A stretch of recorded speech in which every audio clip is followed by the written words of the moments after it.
Æja, Einar Andri, þetta var ekki flókið í dag. Nei, þetta var góð leikur hjá okkur, frábær vörn og markvarsla og sóknin var mjög góð síðustu 40 mínútur, þannig að þetta var jákvætt. Þið eru eiginlega bara með yfirhöndina alla leikinn fyrir utan einn kafla þegar þið missið úr 10-4 í 10-8, annars stjórnið þið bara leiknum.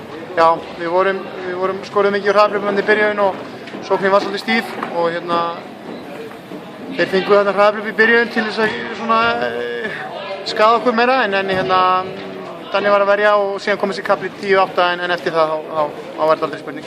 Frambúnaðir voru komnir á 3 leikja sigurgöngu, þið hljótið það búist við sterkar í dag.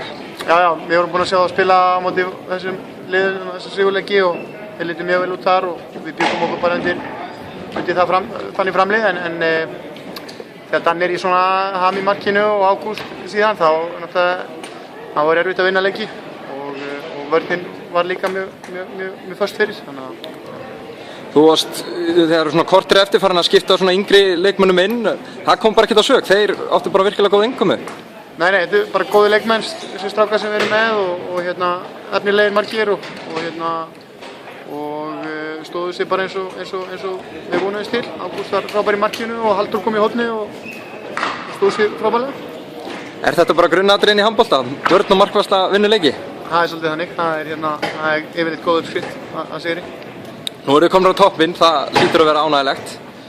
Já, það er mjög gott, en við og í næstu umferð upp í Breiðholti og við þurfum að halda vel á spöðunum í núna vikunni og undirbúa okkur vel fyrir það til þess að halda toppsætinu. Þú hlýtur að geta byggt mikið á þessum leik fyrir ÍR-leikinn? Já, við tökum vörnina og markvörsluna og ýmislegt í sókninni með okkur úr þessu en það verður að halda einbeitingu því að það er stutt á milli í þessu. Var eitthvað sem þið gáttu bætt í þessum leik? Sóknin var ekki góð fyrstu 20 mínútur, það var hika á okkur og vantaði alveg árásir en við lögum það. Einar Andri, til hamingju.